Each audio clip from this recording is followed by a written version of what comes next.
Thank you very much. First, let me thank all of you who are here. Many of us have been working together now for 20 years on a lot of these issues, and this is a very happy day for us. I thank the First Lady for all she has done on this issue for as long as I've known her. I thank the Vice President and Mrs. Gore for their family conference and the light it has shed on the announcement we're here to emphasize today. I thank you, Secretary Riley, for the community learning centers, and I'm very proud of what we've done there. Thank you, Bill White. I'll talk more about your contribution in a moment, but it is truly remarkable. And I thank Rand and Deborah Bass for giving us a living, breathing example of the best of America, parents who are working hard to do their jobs, but also determined to do their most important job very well with their children. I thank Senator Feinstein, Senator Dodd, and Senator Boxer for being here. Tomorrow in the State of the Union address, I will spell out what we seek to do on behalf of our children to prepare them for the 21st century. But I want to talk a little bit about education today and about this announcement in that context. Education must be our nation's highest priority. Last year in the State of the Union address, I set out a 10-point plan to move us forward and urged the American people to make sure that politics stops at the schoolhouse door.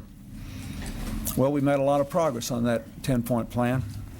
A remarkable array of initiatives to open the doors of college to every American who's willing to work for it. Strong progress toward high national standards in the basics. The America Reads Challenge to teach every 8-year-old to read. Continued progress in the Vice President's program to hook up all of our classrooms and libraries to the Internet by the year 2000.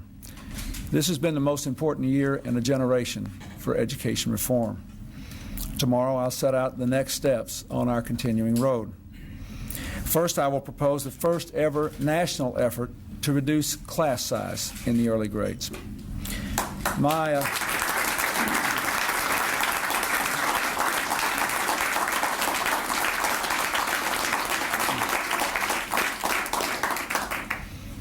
Hillary and I worked very hard 15 years ago now to have very strict class sizes at home in the early grades, and it was quite controversial and I think enormously beneficial when we did it.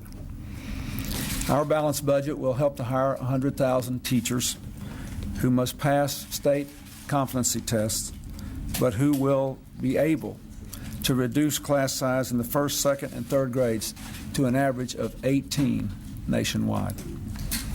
Second,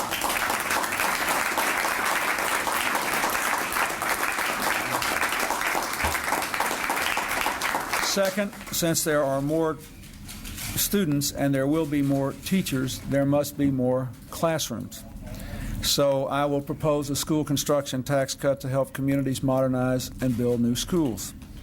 Third, I will promote a national effort to help schools that follow the lead of the Chicago system in ending social promotion, but helping students with summer school and other programs to give them the tools they need to get ahead. All these steps will help our children get the future they deserve. And that's why what we're announcing here is so important as well. Every child needs someplace to go after school. With after-school programs, we can not only keep our kids healthy and happy and safe, we can help to teach them to say no to drugs, alcohol, and crime, yes to reading, sports, and computers. My balanced budget plan includes a national initiative to spark private sector and local community efforts to provide after-school care, as the Secretary of Education said, to 500,000 more children. Now, let me say, in addition to all the positive benefits, I think it's important to point out that the hours between 3 and 7 at night are the most vulnerable hours for young people to get in trouble for juvenile crime. There is this sort of assumption that everybody that gets in trouble when they're young has just already been abandoned. That's not true. Most of the kids that get in trouble after school closes and before their parents get home from work. So in the adolescent years and the later years, it's profoundly important to try to give kids something to say yes to and something positive to do. But we can't do it alone. As I said, our plan involves a public-private partnership. So it's fallen to me to announce that our distinguished guest from the Mott Foundation of Flint, Michigan, has pledged up to $55 million to help ensure that after-school programs supported by federal funds are of the highest quality. That is an astonishing gift. Thank you, Bill White. Thank you.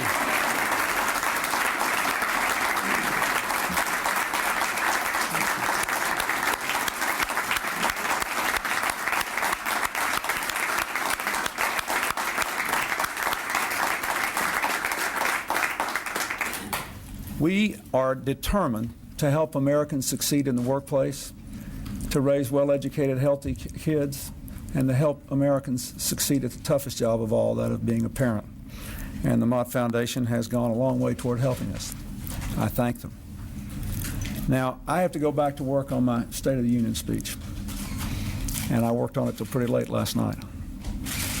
But I want to say one thing to the American people. I want you to listen to me. I'm going to say this again. I did not have sexual relations with that woman, Miss Lewinsky. I never told anybody to lie, not a single time, never.